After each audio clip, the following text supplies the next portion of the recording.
And then he never really got behind any of his artist projects. Too tough after that. All those are symptoms of the actual source of the issue. The issue was he tore his ass with Jimmy Iovine. And when he tore his ass with Jimmy Iovine, his music success ceased, period. What do you mean tore his ass with Jimmy Iovine? There was a certain protocol that the Defiant Ones had set up the way things went at Interscope. And he didn't want to fall in line. He tried to do things his own way. Really? Because he was getting too powerful. He tried to jump over Curtis everybody. Interscope Jackson. He had a misconception. It's crazy to think if 50 had fallen in line with what they wanted him to do and everything, would we be looking at 50 more like Eminem now? Because Eminem is the one dude who still can sell an insane amount of records. He still has that shelf life, but what he's had a very calculated, intelligent career in the sense that he disappears for long periods of time, keeps coming back out. Clearly the albums are A&R. There's a lot of thought put into making hit records and stuff. You look at 50, he went the own way. He wanted to do his own thing. It's really interesting to think about, could 50 be more like Jay-Z right now if he had fallen in line with Interscope? Oh, definitely. That's crazy. Most definitely. 50 explained to me that the reason why he was successful and that we were successful and we're going to be successful was not because of the quality of the product. It was because of the strength of the machine and the system that we were attached to.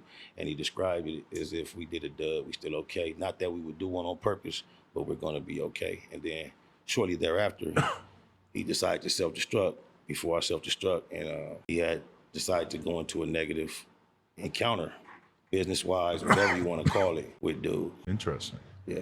And sort of all came from that. It was a time when in the back, behind the scenes in our camp, 50 had a song he was playing, threatening to put out, where he was saying he saw Jimmy Iovine and Drake kissing. That's how bad his blood was with Jimmy Iovine. And now you don't believe that that's anything that actually happened? You think he just wanted to stir up? He used to play it. Everybody that would have been viral.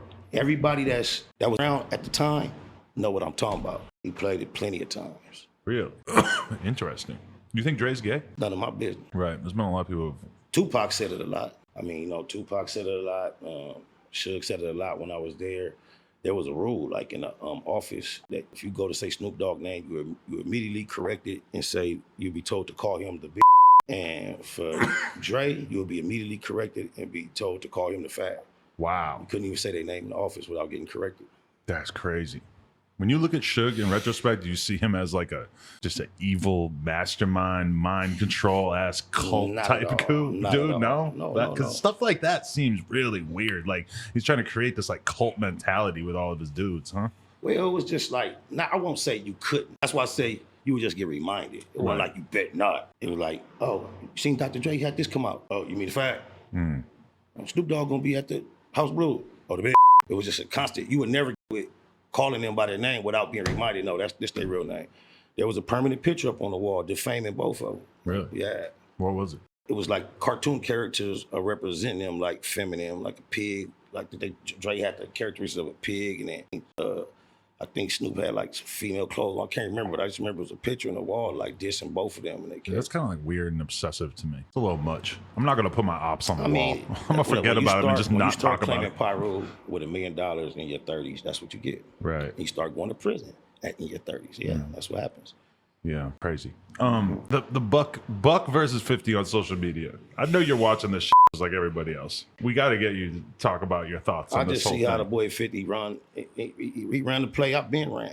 Right. You know what I'm saying? I say, don't miss this movie. I'm controlling the whole shit on this whole nigga head for all that trolling and whole shit. Yeah, 50 got me blocked on social media. Because you've been trolling him. You're going to be dropping comments left and right. Yeah. You're getting thousands of likes on the comments on the shit. Yeah, I know the business. I knew something was up with Vivica blocked. But it's obvious that he gave Vivica Fox a gag order and a bag of money. Really?